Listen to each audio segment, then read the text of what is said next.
If you stood right here on a London street in 1348, you wouldn't think anything was wrong. That's the unsettling part. Nothing feels broken, nothing feels fragile.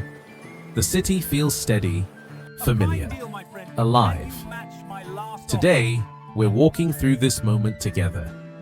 Not the catastrophe, not the ending. Just ordinary life, as it exists right before everything changes. Take a second to look around.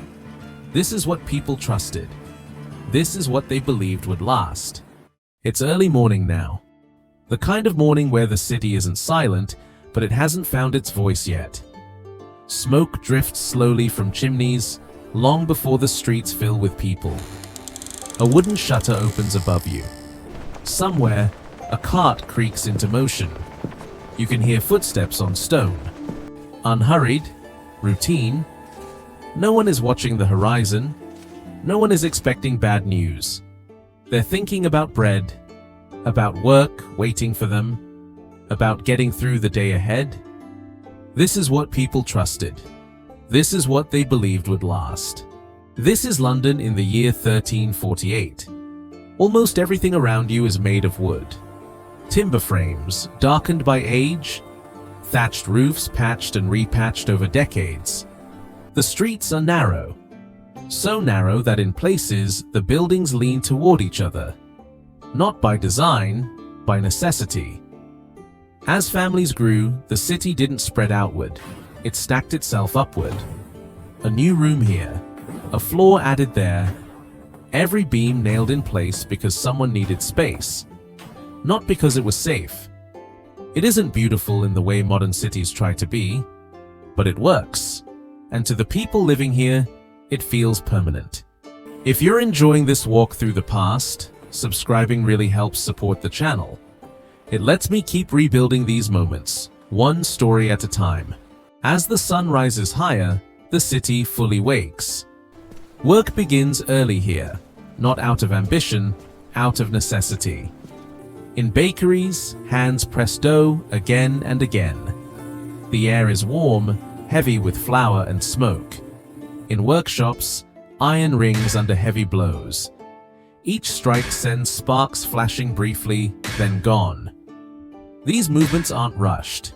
They've been repeated for years, sometimes for generations.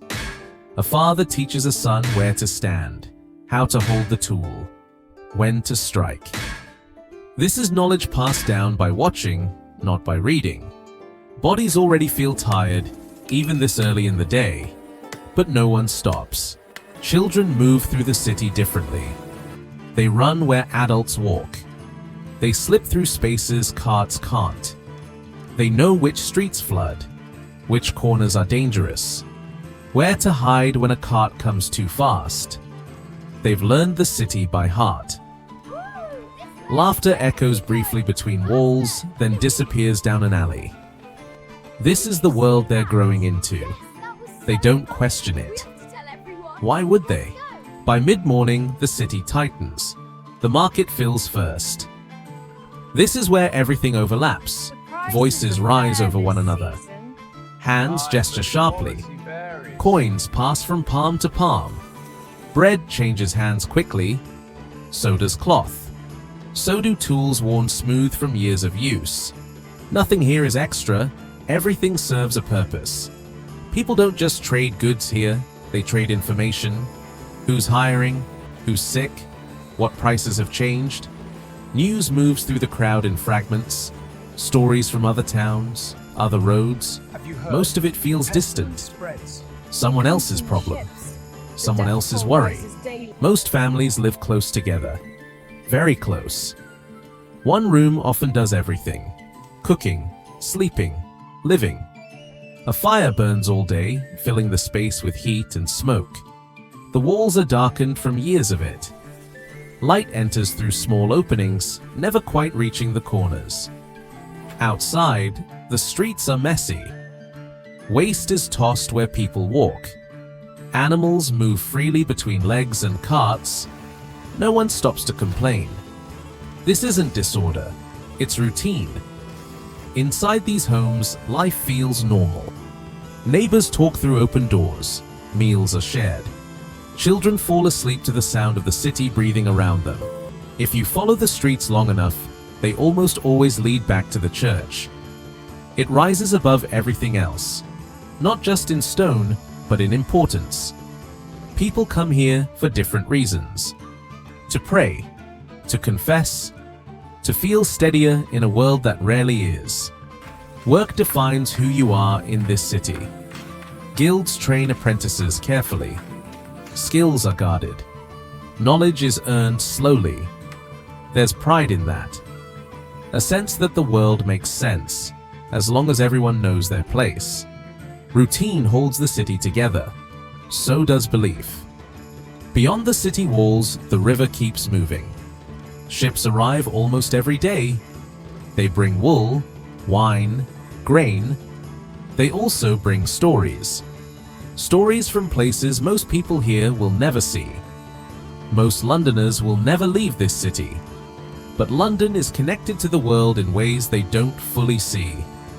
Along the docks, rats move where grain is stored. They've always been there. No one gives them much thought. Why would they? London has survived fires, famine, war. Whatever comes next will pass too. At least, that's what everyone believes. For now, life continues. Children run through the streets. Markets stay busy. Smoke rises. Work continues. Soon, the church bells will ring again. London doesn't know what's coming. And that's what makes this moment matter. Because this ordinary, familiar world is about to disappear. And the people living in it have no idea this is the last time their city will feel this way.